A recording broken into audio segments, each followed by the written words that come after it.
I want to make an argument that Ethiopia is bigger than we kind of think of it as, land size wise, population wise. Obviously, we know the population, it's talked about a lot, but economically and the potentials and the different things in Ethiopia. I wanted to make an argument of why I think Ethiopia is a great place to invest and a great place to think about, especially if you're like a young entrepreneur around the world or an Ethiopian in the diaspora. Investing in Ethiopia is a good thing to calculate. And I think that because I think there's a lot of ways you can play around all the problems that we have. So when I say it's a good place to think about investing, I'm not saying like, you know, it's New York City, everything is set up for you and everything is easy to invest and do and stuff. No, it's the opposite kind of.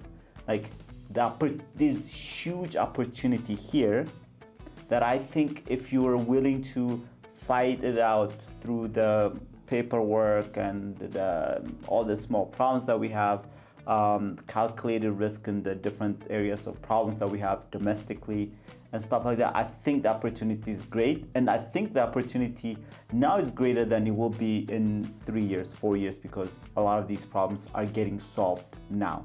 So that's the argument I want to make. So for a lot of people, I don't know how we think about it, but when I read this, I was a bit shocked.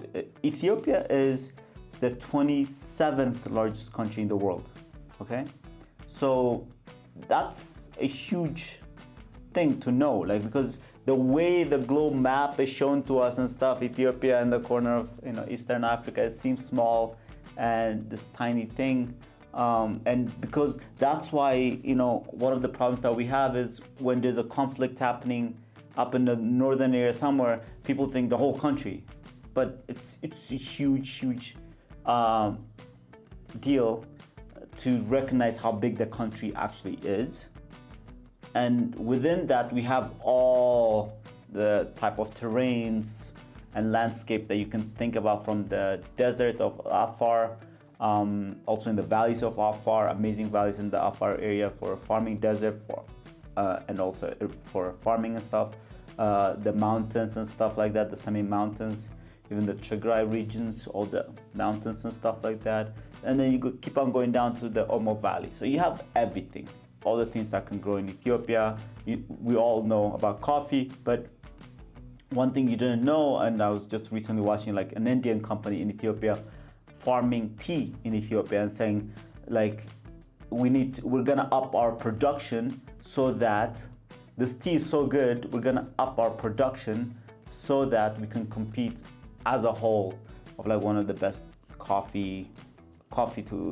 one of the best teas in the world. One of the things I'm going to start off with is this size thing. In the globe, Ethiopia is very big. Ethiopia is 27th largest country in the world, so we need to think about that. Then we have the economics of the economy. So a lot of Ethiopian economy is informal economy. So about 30-something%, I think about 32 something percent is informal economy. So that's a huge thing for a country for 30% to be informal. So that means when you calculate certain things, you don't have to just go off some of the data. There's opportunities, there's pockets, you know. I'll give you something on that, just so that people understand. Down southern part of Ethiopia, most of the people, their currency is cattle. So they have a lot of cattle. And I was down there a few years ago, I was talking to somebody and I said to them, I said to the kid, he was a young kid going to school, like he was home visiting his family and stuff. So I said, how many animals does your family have? And he said, I don't know. And so he said, we have a lot of beret. Beret is a word for kind of like barn, like where one cage, not cage, but like one fenced off area for, let's say 30 cows, 40 cows, cows and oxes is one beret. So I said, and he said, we have like 5, 6 of those. So like in each, he said anywhere from, 30 to 40 to 50.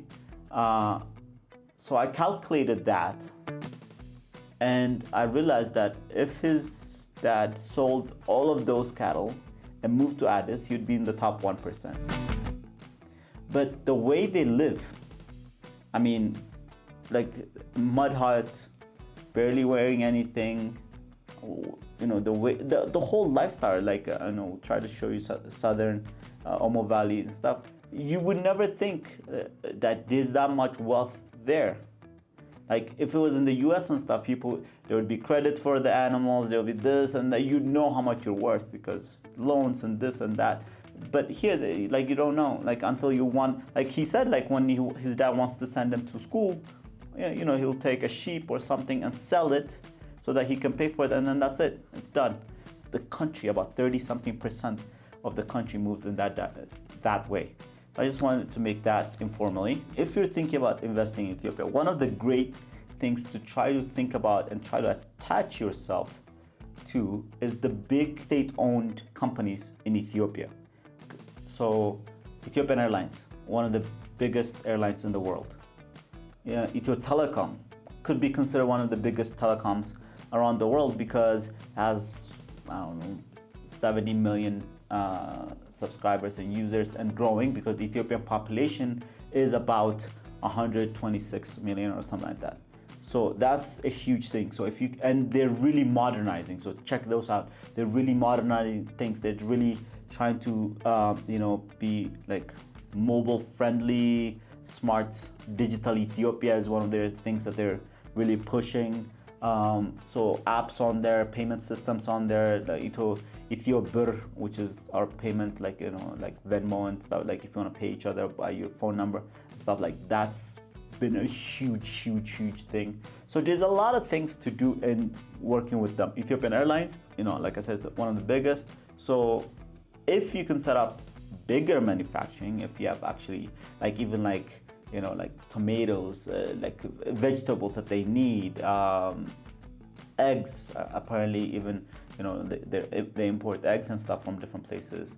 There's a lot, because it needs to be a certain level. For Ethiopian Airlines is Star Alliance, in the Star Alliance group. So everything needs to be a certain level. So like, the tomatoes that are grown organically in somebody's farm may not qualify because of all the tracing and tracking and stuff that you would need. My electricity went out, and I'm gonna continue. So the electricity just went on, I don't know, we'll come back soon. So I'm gonna continue. So those state-owned things are very good. And one of the things that makes me say Ethiopia is bigger than we think it is, because recently the CEO has been interviewed. So the whole state-owned companies in Ethiopia have been put into essentially what's like a state wealth fund. So it's been put under that Ethiopian Investment Group, I think that's what their name is. Anyways, it's been put under one umbrella so that it can be monetized, like, controlled. We know how much the asset is. Then it pays dividend to the government, federal, so that the government can use it to subsidize deficits and stuff like that. And then also it invests in different things. So one of the ways they're trying to do that is because they have all of these, Ethiopian Airlines, Ethio Telecom, about 40 companies under their umbrella. So like if you're, let's say, a big player in whatever sector and you want to come to Ethiopia, let's say solar, you wanted to come to Ethiopia and do it in Ethiopia. Essentially what they can do is they can be your partner. So they can invest in you to do it in Ethiopia, money, and have some shares. They can be your recipient. So if it's a thing that we need in Ethiopia and we actually maybe import from abroad, they will say, you set it up and we will guarantee that we buy from you. So essentially you have a customer from day one. Let me fix this light so they can take it from you. And these are large things, so you can, if you're gonna think about investing in Ethiopia or trying to do something in Ethiopia, you can say, okay, what do they need? What do they import? Because right now there's a big movement of subsidizing anything that we import. So that's a huge opportunity. So for calculation of risk and stuff like that, you can say, okay, the government wants it, it subsidizes import. So you get the protection, you get help going through all the hustle. So we recently, they announced this organization called MESOB. MESOB is essentially where you can go and get all your paperwork needs done in one office building. So essentially if you need, let's say you need to get a business license. So before you would have to go to somewhere else to get your name, then go somewhere else to verify your finances and stuff, then go somewhere else to set up the PLC, which is an LLC, and then go somewhere else to do. So now essentially you can do all of that in one place. Get your ID, start a company and all of that and stuff like that. But then also if you're a bigger investor, they've set up channels where you can go to them. So the Ethiopian Investment Commission, I think that's what their name might be. There, if you're actually bigger, they can do all the paperwork for you. This place, Mesob, also, they'll do that with you. So those things are being solved, and that's why I think it's a good time now to think about what you want to do in Ethiopia. So the sectors that are available, there's so many sectors.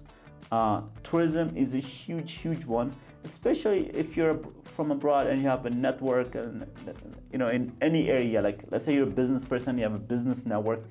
Bringing business people to Ethiopia to tour, there's a huge opportunity, and you can partner with a million tour companies in Ethiopia, because one of the main things of bringing people is the hardest part. The services here can be done to whatever level that you'd like, anywhere from taking private flights to vans throughout the country, anything can be set up. So the idea is like bringing people, like if you're whatever, like a Christian church leader, or not maybe the priest may not want to tour around with groups, but if you're within a church and you're able to get together 20 people a year to come to Ethiopia and travel, 30 people a year, maybe 3-4 groups, that's a bit of money for you and also for Ethiopia, and also it's an amazing opportunity. So, and then you can expand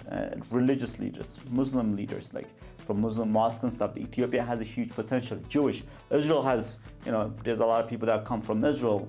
There's just so much opportunity that you can do that. Then let's say you're in maybe like a little bit of farming, agricultural stuff. There's a huge opportunity here to produce the vegetables and stuff that we need. But also one area that I've been thinking about is mushrooms. So in Ethiopia, we don't really eat mushrooms. So it's a huge opportunity to grow, but sell from here, because Ethiopian Airlines covers a lot of area, and Asian countries especially, we have a lot of flights there. And from Ethiopia, they're within like 8-hour flight. Ethiopian cargo is huge. So that's like one area that I've been thinking about for a while, but like if I knew how to do it and had extra cash to do it and stuff, that would be a huge thing. And then also the international hotels within Ethiopia would take those, like special mushrooms that they can use for different things. So that could be a huge area. The other thing is partnering with Ethiopian local, like coffee farmers, like fruit farmers. There's just any area that you can think about, there's potential, especially if you can help improve quality techniques, manufacturing processes, tracing processes, and stuff like that. So I think that's a huge opportunity. Let's go on to the next idea. So with the economic reform, one of the whole economic movement thing, one of the things that happened was with the money. So essentially if you went to the bank and you had $1 before the economic reform recently, maybe less than a year ago, if you went to the bank, you'd get 57 birr or something like that, okay? If you went to a black market, that would have been like 120 something. So essentially they wanted to get rid of the black market, so they put all of this money in from the World Bank and IMF and stuff like that to reform it. So now, essentially, anywhere it's 120, I think 100, maybe 130 birr through the bank and stuff. And if you went to the black market, maybe 2 birr, 3 birr, 5 birr, I don't know now, because like there's no need to do that anymore. The difference is so little. So that has caused so much business and so much opportunity to actually come to the bank system, to the formal business sector.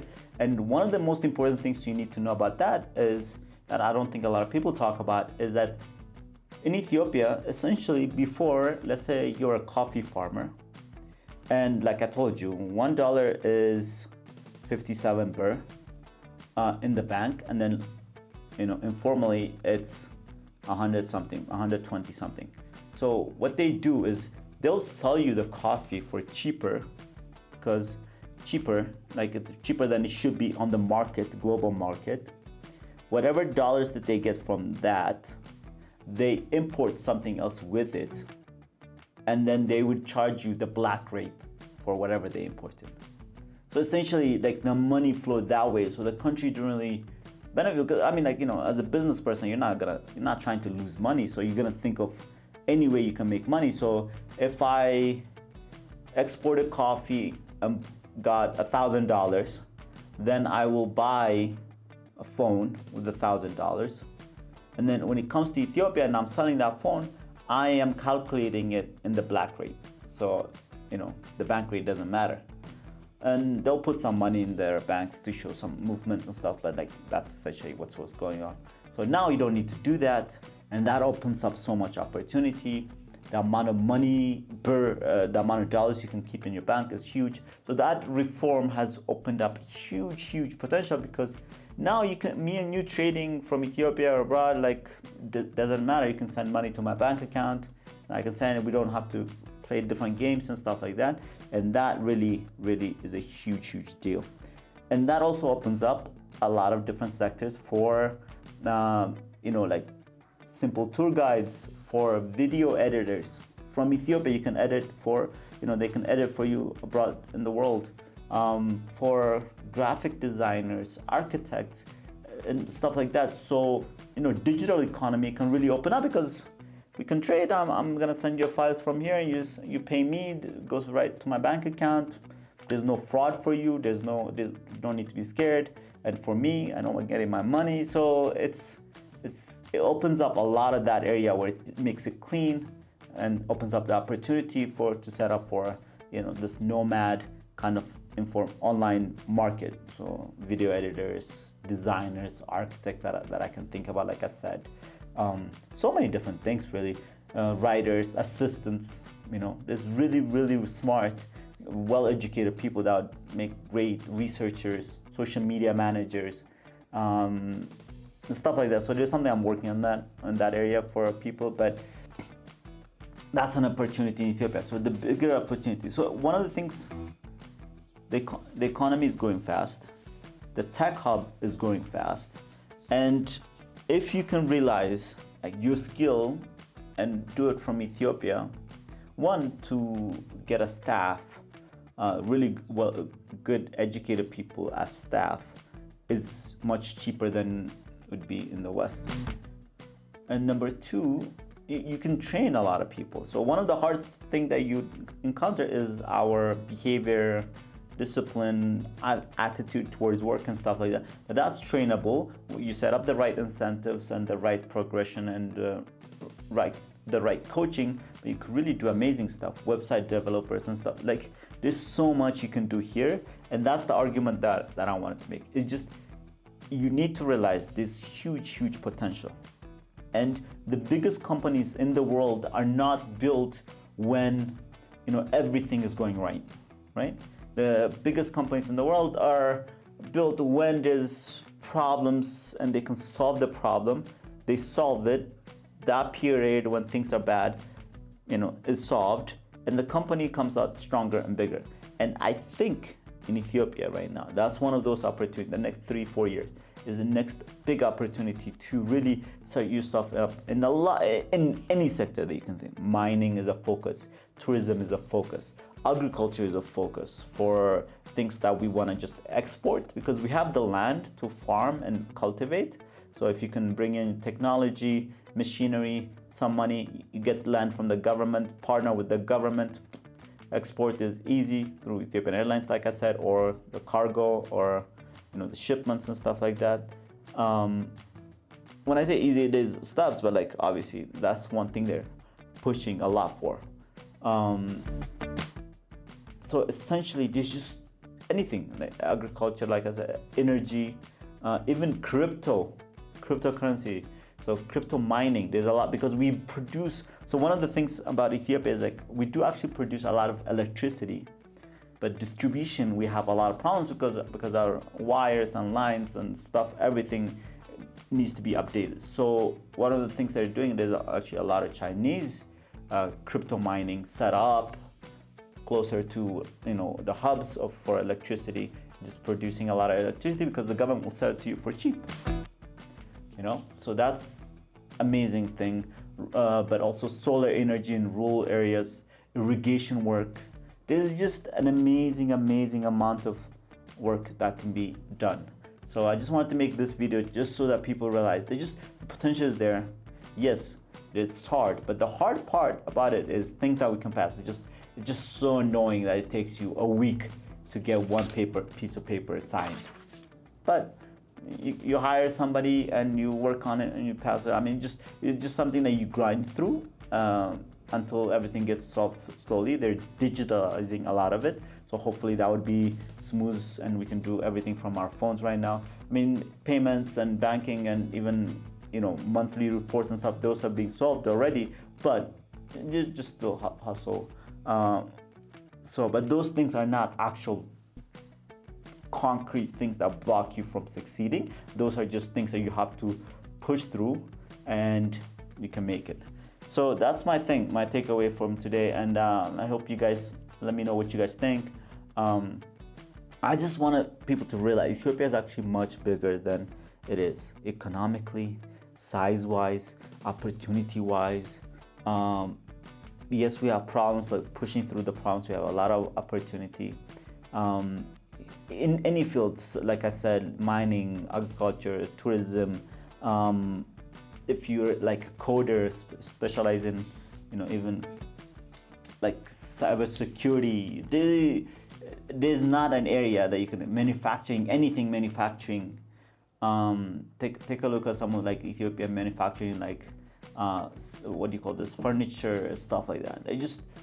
Opportunity is limitless, and from Ethiopia, there's about 1.8 billion people that live within an 8-hour flight of Ethiopia. So setting up that economy is amazing. So I'll leave it to you from there. Hi guys, my name is Dejene, and I hope you guys like this. And I'm here to share with you guys my love for Ethiopia and traveling around Ethiopia and showing you guys different things. And so please subscribe and let me know what you think. Let me know what you would like me to make a video about, because I haven't traveled in a bit because I've been working on some stuff that I'll be announcing soon. But other than that, let me know.